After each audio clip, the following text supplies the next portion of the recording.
Yeah, with the chair not here tonight. We'll stick to an agenda. And I have extra copies. If you'd like a paper copy, I thought you have it, David? Here's an extra paper copy if that helps you, but you're great with your everything there. All right. Okay, Robert, take it away. All right, good evening, everybody. Today is February 28th. We're going to go ahead and convene the Human Rights Commission Community Engagement Task Force meeting. We're going to go ahead and kick it off with a round of introductions. I'll start. My name is Robert Marshall. I am a member of Ward 2. I am a member of the Human Rights Commission as well as both of its task forces, and I will pass it off to David. Hello, my name is David Reinhold. I'm a resident of Polk County. I'm on the Human Rights Commission as well as the Community Engagement Task Force. Sure. My name is Gretchen Bennett, she, her pronouns, and I am the staff liaison to the commission. I'll go next. I'm Kathy Ostrand-Ponchen. I live in South Salem. I'm a member of the Human Rights Commission as well as this task force. My pronouns are she, her, hers. And Kate, that leaves you. My name is Kate Strathty. My pronouns are she, her, and I am on the Human Rights Commission and the Community Engagement Task Force as well. That concludes our round of introductions. I appreciate everybody joining us today for the meeting. Our next item of business is public comment. Gretchen, do we have any? We do not, none received. All right, there's no public comment. So let's go ahead and move on to the approval of minutes. If we can get a motion to approve the minutes from last meeting. I'll move to approve the minutes. This is Kathy. All right, we have a motion to approve from Kathy. This is David. I'll second. We've got a second from David. All in favor? Aye. Anybody opposed? All right, minutes have been approved as written. All right, we're going to move on to item number 4. This is kind of our in-person engagement. Kind of circling back to some of the conversations and everything we had at the last meeting, is kind of just check those, kind of catch people up and everything that are kind of just recently tuning in. The community engagement task force has kind of been working on several different things. One of those being avenues for getting out into the community and engaging individuals at businesses and other locations to talk about what the Human Rights Commission is, what the Human Rights Commission does, how individuals can get involved with the Human Rights Commission, as well as utilizing the report systems that we have for reporting biases within the community. And then the other big topic and everything we've kind of been working on is a kind of re-looking at what the webpage and everything is, kind of looking at the webpage and everything, kind of looking at, you know, what changes and everything can be made in terms of development of those that webpage, as well as what can be done to kind of do the survey, kind of the reporting process that we have now, as well as implementing dashboards to where that data is easily viewable from the public. And that's kind of what's going to take us into items 4A and 4B. So the pre-launch, dashboard develops or waits. And Gretchen, correct me if I'm wrong, but I think this is referring to the March 5th, meeting with Dan Brown and everything in the ArcGIS team and seeing what we might be able to kind of accomplish and kind of moving the reporting format and everything into an ArcGIS type, utilizing the city's ArcGIS type systems to then kind of just build an informational dashboard. Do I have that right? Yes. Yeah. Yes, and I think the question topic in here was to note that development of a dashboard and a transition to GIS may take some time. Yeah. And so in the meantime, do folks want to jump in status quo with planning engagement? Or would you want to wait and hear the timeline? I did get a note from a member not here tonight who suggested that we'll know a lot more after Tuesday's meeting and we can bring that back. So maybe not to jump ahead of that. What's everyone else's thoughts on that? Do we want to kind of continue on with that and look at some of those engagement pieces, or do we want to kind of put a pin into that item, meet with some of the SMEs, the subject matter experts next week, and then kind of report back to this task force at the next meeting on what the timeline and what implementation would look like? I think. Go ahead, David. Oh, I was just gonna say what you just said made more sense, I think, timeline. To me, anyway. I agree. I think waiting until we hear back from them to understand what's feasible on the dashboard makes sense. All I right, agree. so It's only next Tuesday, right? So it makes Yeah. sense to wait to yeah, find out. so we'll go ahead and make a note of that we're going to have the meeting next week and I think to discuss the survey, what a merge to a new format would look like, what a development of the dashboard would look like, and then we'll prepare a report for the task force at our March meeting. Moving to agenda item 4B, review web page changes, talking points, and feedback loop process. Gretchen, do you mind providing a little more clarification on that? You bet. This is a chance to touch base on what you've developed so far. You've talked so far about, hey, let's make some edits to the webpage. Let's improve our talking points. Let's develop a feedback loop process. So what I mean by that is if a commissioner hears something while they're out there doing engagement, how do they report that back? And then ultimately, how do we report back to people we're talking to? So we could take those one at a time, perhaps. The web page changes you might see as an attachment to your email. I drafted three possible edits to the city's web page. And wanted to check in on if that captures your objectives or if you'd like to see additional changes made. While you're looking at that, I might add, there was a discussion at the last task force meeting about also add in that people can report anonymously and then offer some language that clarifies sort of the realities of an anonymous report. Like that would mean we won't be able to follow up with you, for example. So I'd want to tack that suggestion on that was just made in the last task force meeting. But with that, I guess I would ask you to take a look at the draft list of edits to the city's webpage and see if we're on the right path or if you'd have edits.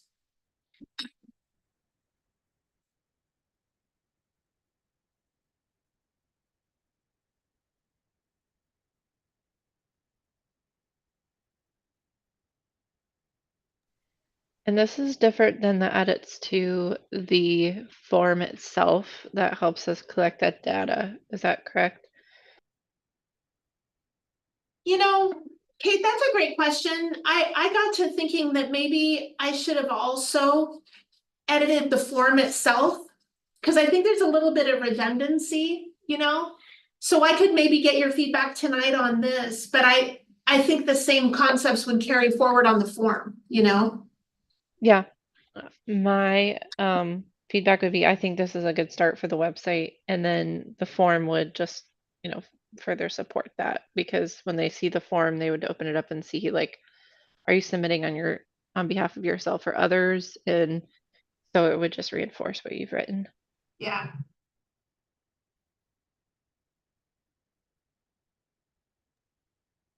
Yeah, I looked at the draft list of edits and they looked fine to me. I didn't have anything further to add.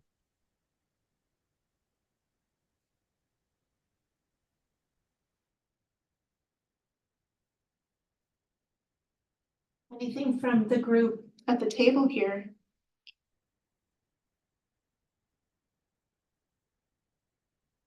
I have nothing to add. Great. Yeah, I'm happy with the list of proposed edits that were submitted here. I think kind of in terms of, you know, the feedback loop process, and I think this kind of also, and I think it's all gonna kind of be a matter of what the GIS team rating is able to handle from there. But one of the ways that, you know, I kind of see kind of that feedback loop or, you know, community members or anything kind of reporting questions is that within ArcGIS is this tool called Survey 123, and it's, you know, a way that people can just kind of submit forms. And I think that if we're able to kind of move to this, you know, and seeing if there's a way to like integrate all of them, there could be a way, and I think, to just also integrate, you know, kind of that feedback loop from the community engagement. That would have, you know, a different form that we would fill out for people to kind of submit their feedback from, you know, like the meeting that we had. It would also be able to, you know, essentially utilize that platform in a way to be able to utilize that platform in a way to also kind of mark which locations and everything we've been to. And I know that was another topic that we discussed, was monitoring when we are out there conducting community engagement, you know, like how are we annotating what locations that we went to? And I know that's also something that could be done utilizing a function within Survey 123. And so I think just that feedback loop process, as well as the how are we marking where we went, what we learned when going to those, I think waiting till after our March 5th meeting.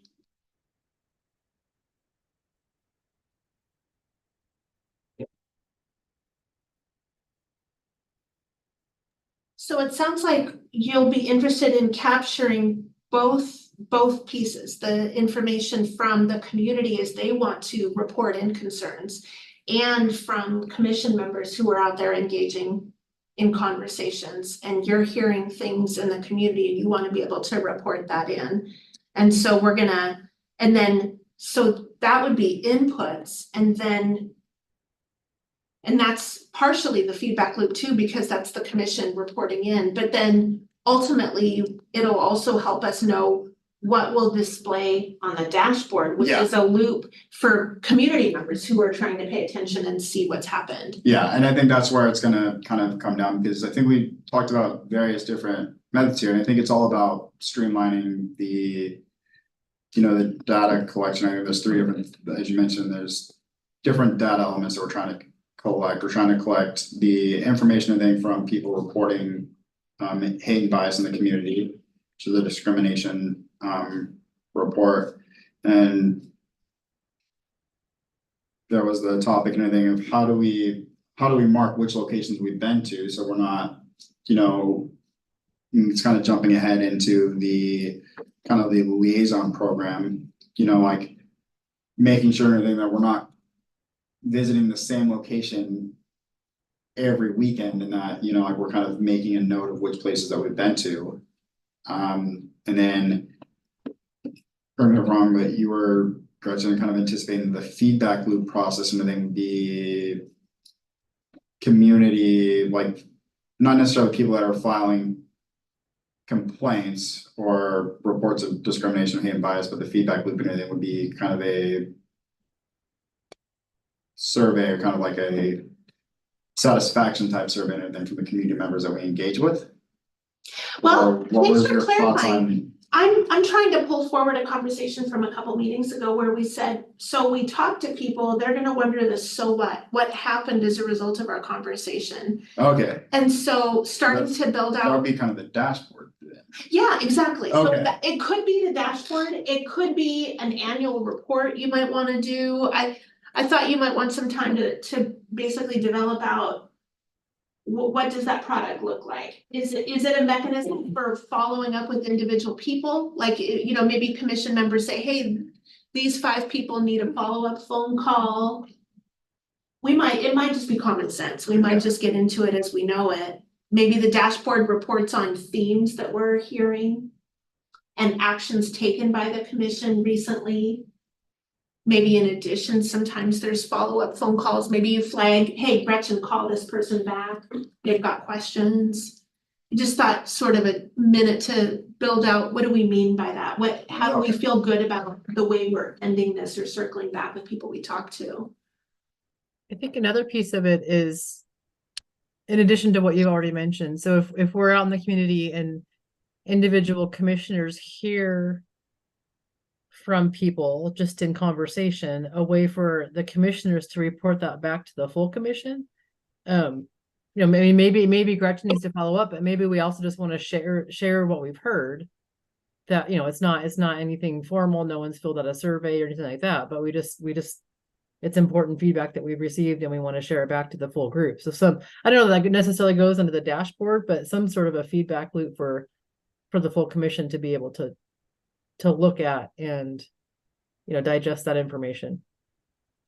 So building on I think that, that's, please go ahead. I think that kind of like aligns anything with what I anticipated, kind of like that second form would be that internal one, that when we go to a location, essentially that would just basically just be it could just essentially be kind of like a location check-in form, like where did we visit, like who visited there, what location did we visit, who did we talk to, what information did we gather from that engagement, and then it all gets stored into one central place, and the commission or the task force and everything can essentially just review those results and analyze them. So if they can build that for us, then maybe every time after we do an engagement, there could be a report Yeah, that's included in the materials of the meeting, for example. and I could even draft some of these. I can create drafts. I'll create drafts ahead of our Tuesday meeting. So then that way we kind of have sample items to show the city's team, which will one cut down on like the amount of time that they have to spend on it. And then, maybe anything with that, I think we could probably get to an end result like a lot faster, like in there. I imagine there's probably ways and everything to pull reports based off of, like what's submitted that includes the information we're looking for. And I imagine that Dan Brown and his team would probably have more information in terms of that. And so I could create samples and then we can jump further into a lot of the other questions. So we're not starting step one, we can kind of start a little further ahead in the process. Kind of get his information and then see. Because ultimately, at the end of the day, also come down to, a funding aspect of it, like what pot of money and anything are we pulling the staffing hours from? Yeah. So maybe if we can, if I can create some of the stuff and, get kind of a jump start, then it's less that we're having to ask his team to do, and Thank you. we can accomplish our bigger goals if we can tackle some of the smaller ones, so. Thank you. It's really appreciated. Yeah. Good, that's making sense.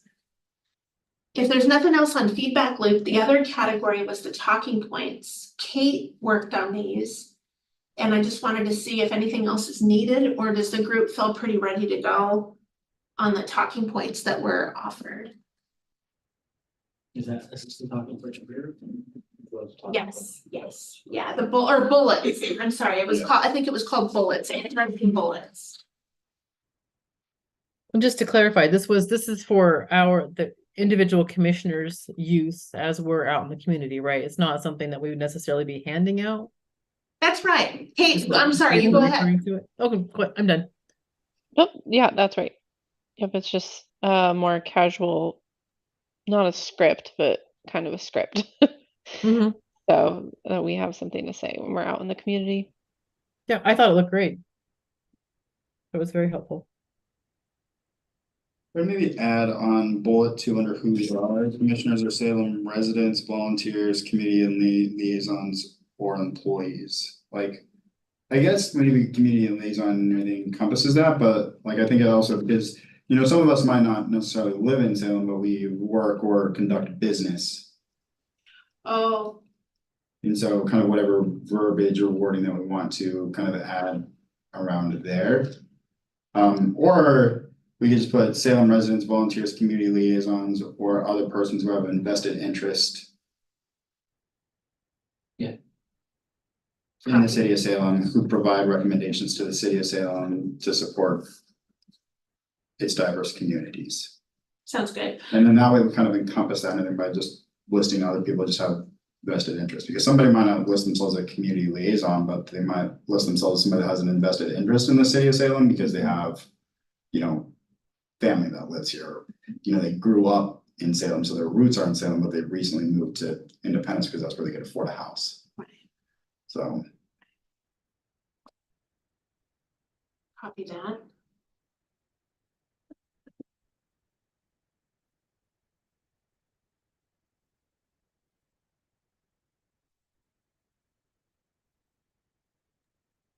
The only question I had, and it may be a non-issue, but it does refer to the lieutenant who was a liaison to the commission. Is that person always a lieutenant, or does it depend? I'm just thinking back to our last meeting when we met, and I can't That's remember a his good name. point. I think this is before that announcement. So, uh, yeah, we could say like representative of the City of Salem Police Department or something like that. We sure can, but in my experience, it's always been a lieutenant. We have, when I started, it was Lieutenant Blair and then Lieutenant Aguilar, and now acting in capacity Lieutenant Dowd. So Okay. they've tended to keep our liaison at the lieutenant level, but yeah. It may be a non-issue. I don't know. I'm not that familiar with the ranks of the SPD, so. Yeah.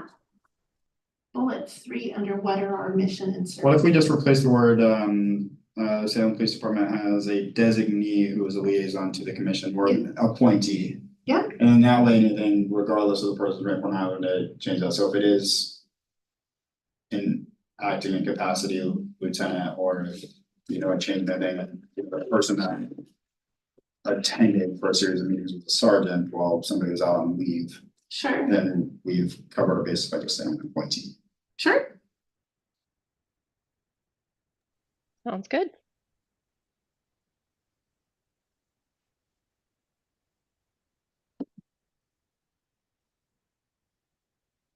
Any other needs that we didn't capture?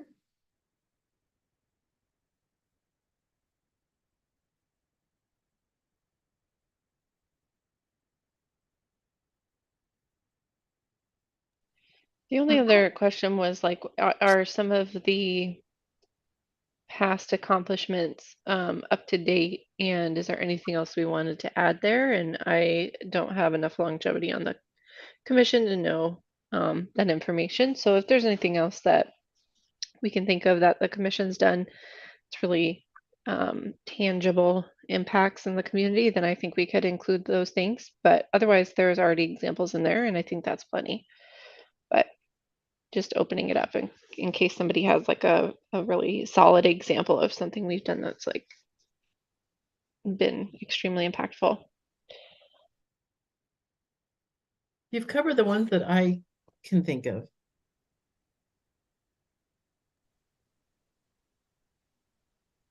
Right, so then Okay. providing feedback, taking the survey, are we talking about the community belonging survey? What survey are we? That's my understanding. Okay, Is it that related to the belonging survey? we might just write out taking the community belonging survey rather than just taking the survey. And does that survey occur roughly the same time period each year? It has been. It's usually open to respondents during the month of May. Okay. Roughly. We might just put in there, like, taking the annual community belonging survey. And then we might just add typically occurs in the month of May. And that way people kind of have, like, as we're engaging, people kind of have like an idea of kind of when to expect it, because some people might want to make kind of just like a note on the calendar to look for that information. Yeah, that's good. Or be open to helping us distribute it. Yeah, That's good. I can make those edits for you, Gretchen, and I'll send you a new version. Thank you. Mhm.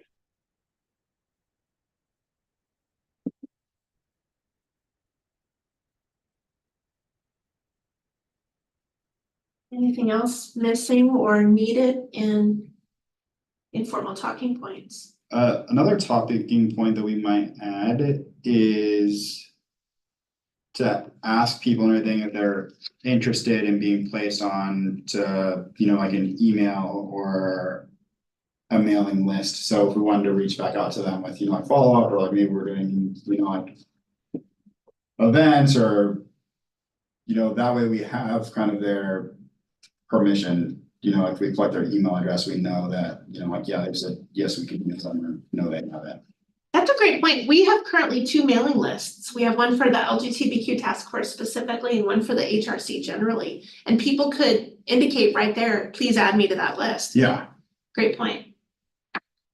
And then maybe that 1, 2, 3 survey could be a place where someone types in an email address there or is a something. place on there where we could just type the email address, and then we could just pull that and everything under the, do you wish to be added to, you know, like our contact list? They click yes, which would then branch to, you know, like a set of different questions. And so then we could branch it to whoever has it. So then if they select yes, then it prompts for them to enter that person's name, phone number, email address, or if they click no, then it just skips those questions. Sweet. That's good. Good thinking. Mhm.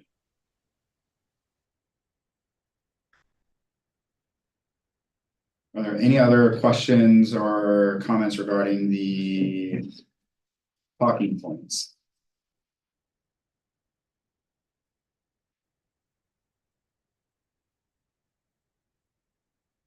Hearing no comments, we'll go ahead and move on to agenda item 5, the liaison program.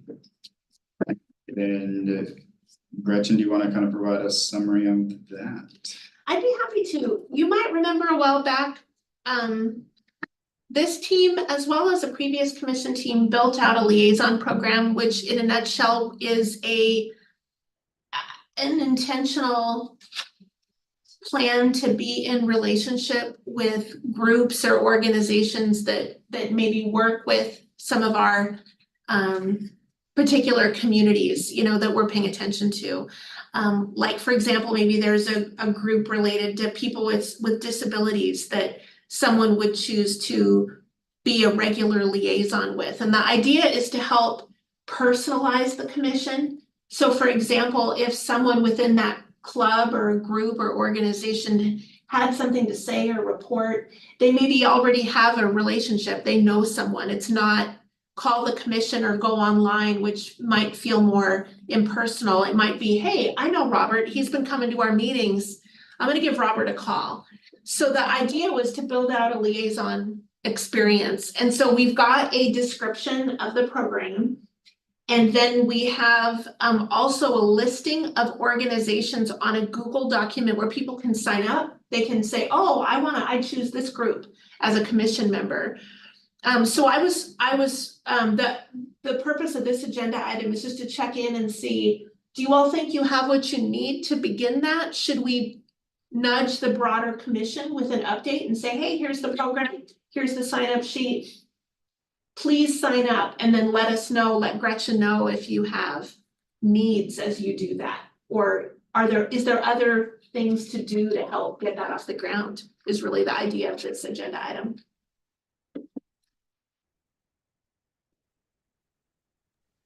Could you resend the list? But I think that sounds great and probably is worth bringing up in the next meeting again. I remember you talking about it. I just don't remember doing anything about it.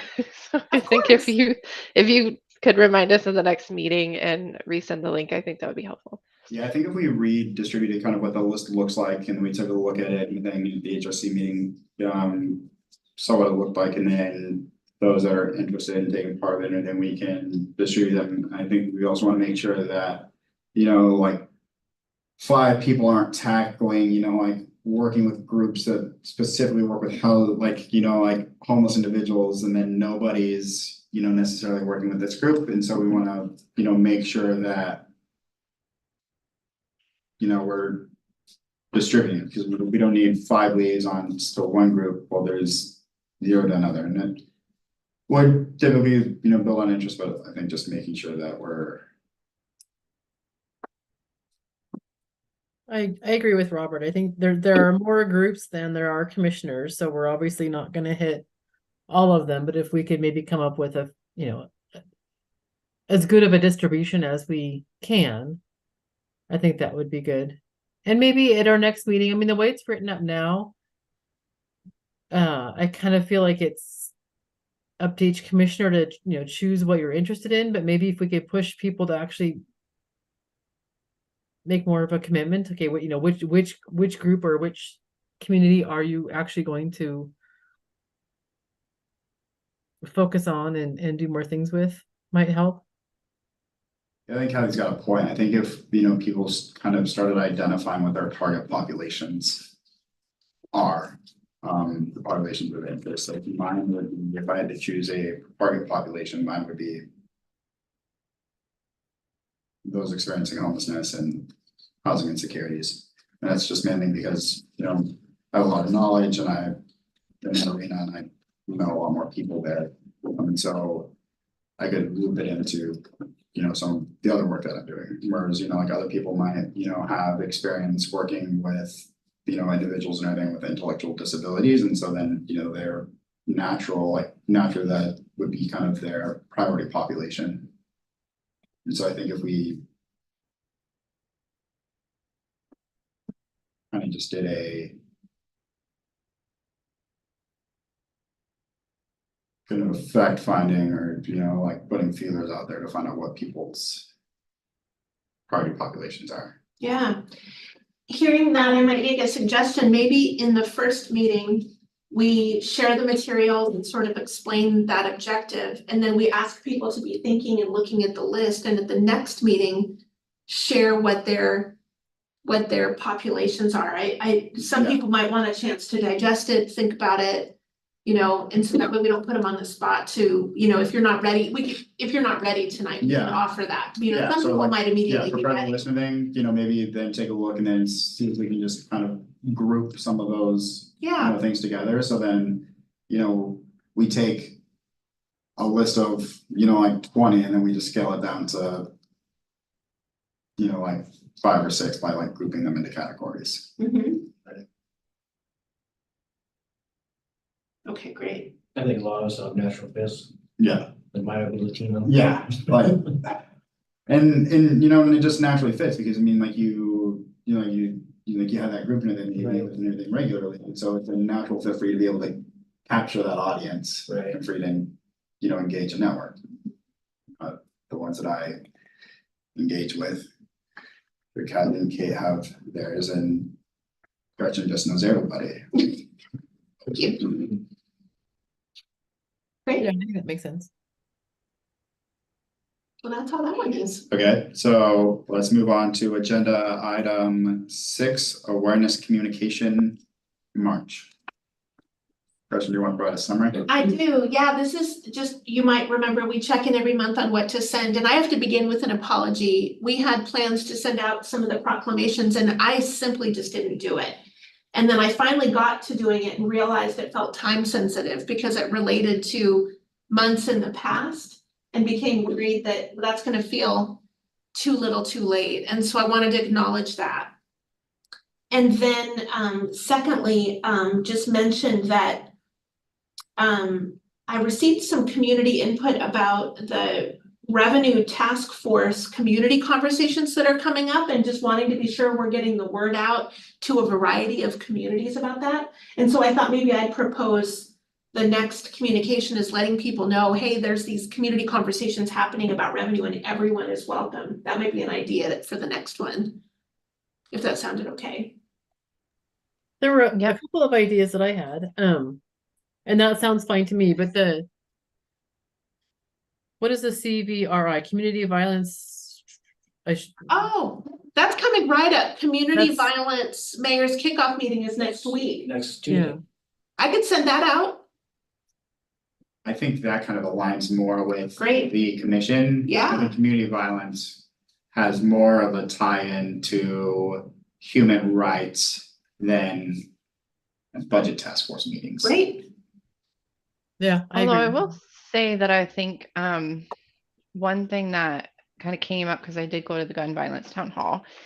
I have some feedback on that, but I don't know if I don't know if I want to get into that now. But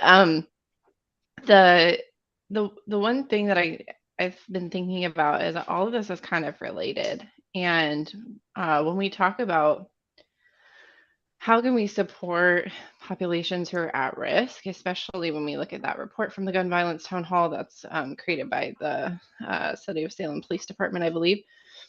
One of the things that they identified were certain populations of people who are like more at risk for gun violence as being victims or being perpetrators, right? And so they have that data. What's interesting though is to like look into it a little bit more is like how, you know, where is like the money going to come from to fund the solution? And when you think about that, it's like it's a revenue problem because other cities have used COVID dollars and ARPA money and that's running out. And so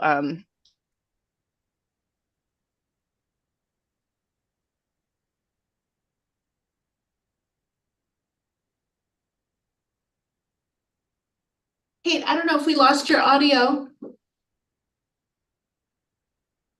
Oh, I think we Must did. have. Yeah. sorry, I got disconnected. Can you hear me? Yep. Yes, we can hear you again. Sorry, that was weird. But I'm interested in criminal justice, so I hear a lot of the conversations going on at the legislature, different nonprofits, and like the city of Detroit had ARPA money, and they spent for every $1 million they spent to fight gun violence and fight that issue in their community, they saved $15 million. When you think about like victims assistance funds, and you think about you know, adding additional police in the police force. And so now they're fighting ARPA money going away. And then what are they going to do to make up for that gap?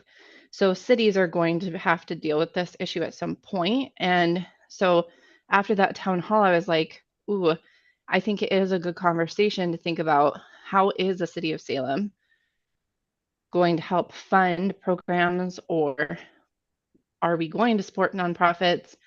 Are we doing more with the library, doing more with the parks? Are we partnering more to create programs for youth? And that's really the main group that was discussed. And so David, I wasn't even there at the last revenue meeting because I'm really, really upset with myself that I got my two dates mixed up. I thought it was on a Friday, it was on a Thursday. Oh, yeah. But, and then I'm going to be on vacation next time. I'll be there for the following one. But I think like when we're looking at the different options, thinking about what are problems today that we have to fight, and then what are those problems in the next 5 years? That's kind of the scope it seems like they're looking at. And in my opinion, it's like the 2019 issues are back in 2019. We're in 2024.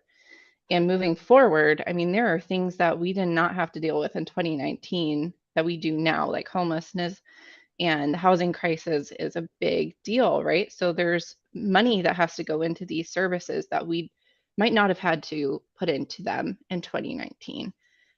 So I think it all, like the more that I'm in these meetings, I'm like, a lot of this is coming back to funding. It's coming back to revenue. So I do think there is a tie back to that. And I do wonder, like it can't all just fall in nonprofits to fight that like community violence, right? There's got to be some of that on the state or the city municipality level, whatever that looks like. So that was a lot of information. Sorry to just dump that on you. I've been thinking about it a lot. So my bad to just drop that, but No, it made sense, Kate. Thank you. Are there two different email lists?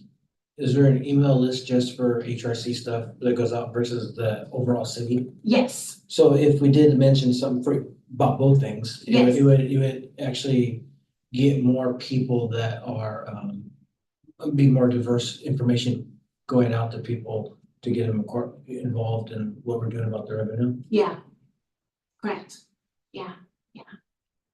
And the person who suggested it to me, has a disability and was commenting that you really want people with disabilities at the revenue town halls. For example, maybe they'll make suggestions along the lines of, let's have revenue sources that support needs for people with disabilities. You know, like they were making the point that some communities will want to speak specifically to their needs in the conversation. So that's, So is the communication really regarding the next revenue town hall? Or Oh, what would forgive what me. would the revenue yeah, so the. communication be? Yeah, if we wanted to share that on the Human Rights Commission's email group, it would be, hey, everyone is invited, come give your thoughts at the community town halls for the Revenue Task Force. The Revenue Task Force specifically has community town halls geared up in April. And so this would be a chance to reach a different and diverse population, people who connect with HRC. And then to Kathy's point, she also suggested, let's get the word out on the governor's kickoff to the community violence meeting, again, to try to reach different diverse audiences. Unless you want to do something different. Could we not loop both communications in to one? We can, we can do two communications, so they don't have to be in conflict with each other. We can send one and then send the other. I don't see why we wouldn't send one and then send the other. I think if we kind of kicked it off in a thing with the. You know, like the community gun violence one, right? Like it starts sparking people's interest and everything on things that are happening, you know, like in the community. And then we follow it up and everything with kind of a revenue task force and everything, like a revenue task force communication and everything. I'm like, hey, like we want your input and everything on how, you know, like we're gonna, you know, continue to fund, you know, programs that are gonna combat similar situations of community gun violence. Then, you know, like I think it's one plays into the other, as Yep. Kate was mentioning. And so I think strategically aligning our communications in that. So the mayor's one Tuesday's got to be pretty fast. Yeah, I better do that tomorrow morning, that's what I'm thinking, get that word out right away, yeah. And I know the city's been communicating, I was at a Yeah. meeting today where they were sharing about it, but still, we'll reach a different audience perhaps Yeah. with our communication. That's good. Yeah, and then we can just then follow that up and everything in like a week or so, and you know, like, hey, we invite you to, you know, we invite you to attend. You know, like these, you know, like our revenue town halls where, you know, we're gonna continue to discuss how the city of Salem increases. Some diverse revenue streams to fund. These initiatives and other initiatives or combat these and these, and I think that's. Very good, Yeah, works for me. works for me too. And I'll endeavor to do it and accomplish it, unlike last time, my apologies. It's not like you have other things to do, Gretchen. Yeah. So that concludes agenda item 6, moving on to agenda item 7, and that is member remarks and announcements.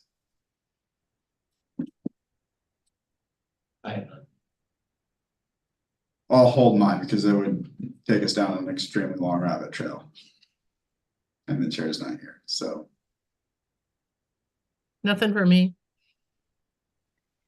The only thing I think it's worth bringing up is to debrief on that town hall in our main meeting. I saw Commissioner Strayer there too. I felt a certain kind of way about it. So even if we do debrief, I'll keep it brief though. I won't go into everything, but I do think it would be good to do that with like one of the lieutenants there or is it Chief? I know what's her new title? Deputy Thank you, Aguilar? Deputy Chief Aguilar, and then Thank we you. have acting incapacity Lieutenant Dowd, yeah. Yeah, I think it'd be good to have them there to kind of debrief on that panel. Also, as we prepare for fair housing for that event, there are some things I would take away from that event that I would maybe, I think we're good learnings. Like I do think it's good for Fair Housing Month to not have journalists involved. And that's my 2 cents, but I do think that that kind of sensationalizes the conversation, and also, they kind of, I won't put words in their mouth, but I felt like they allowed the conversation at points to get a little heated or even a little aggressive, or, there were things that they could have moderated better, but at the end of the day, it's a media outlet. And so their main revenue source is to make money off of some of those things. And so I was like, well, for Fair Housing Month, let's have a conversation that's a little bit more objective. So there's a couple of those like key points, and maybe I'll write them up first so that way I can stay on track. But also to hear if anybody else attended, what they thought, I think that'd be a good conversation. I think it's also just kind of, and I agree, to some of the importance of, maybe debriefing these, but I think it's also kind of also important, I think, to, make sure that we're reminding also those that might be listening now or those that are listening later that the town hall that was conducted and everything around gun violence and everything was conducted by a private organization, in this case, the Salem Reporter, based off of a report that was conducted by a City of Salem entity, the Salem Police Department. And so while the town hall and everything was conducted utilizing information and everything generated from the City of Salem, that it wasn't necessarily a city function. Now, again, community engagement does fall under there, and there could be, some topics for debrief, and I think that is something we could possibly talk to the Human Rights Commission chair about adding as an agenda topic. You bet. Yeah, I think that's a great way to put it. Yep. And for Fair Housing Month, partnering with our nonprofit friends, I think will be a different feeling altogether. So that makes sense.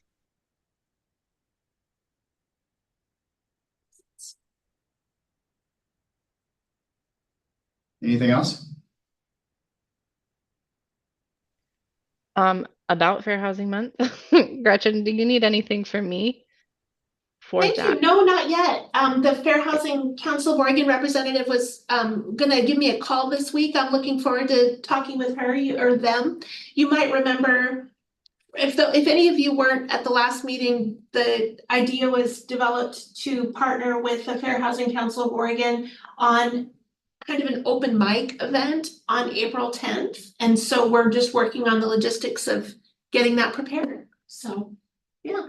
Would you mind sending me would you mind sending me the details to that meeting? Sure. I'd be interested in hopping on, mainly because one of the thoughts that I had would be that it'd be great to incorporate at the beginning of the open mic session some of the information that came from the legislative short session, and so that the open mic and everything will commence and everything after the conclusion of the short session, where several bills and everything related to housing will have been introduced and either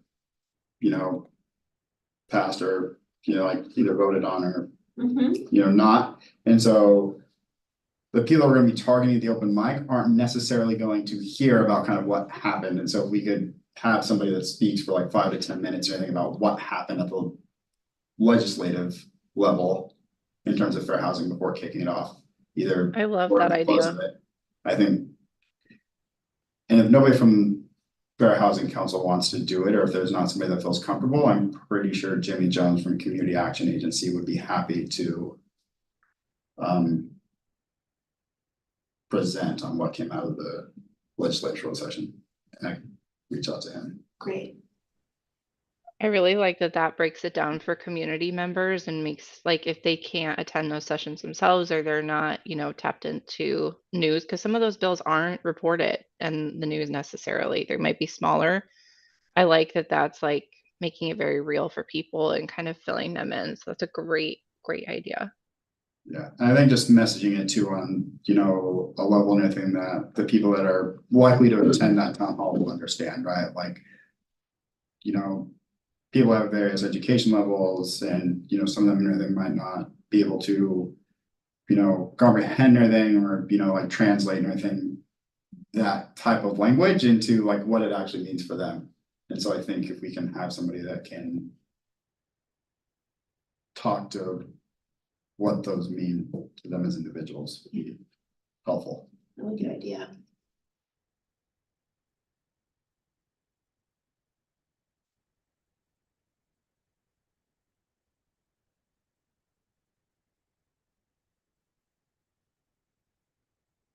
Any other member remarks or announcements?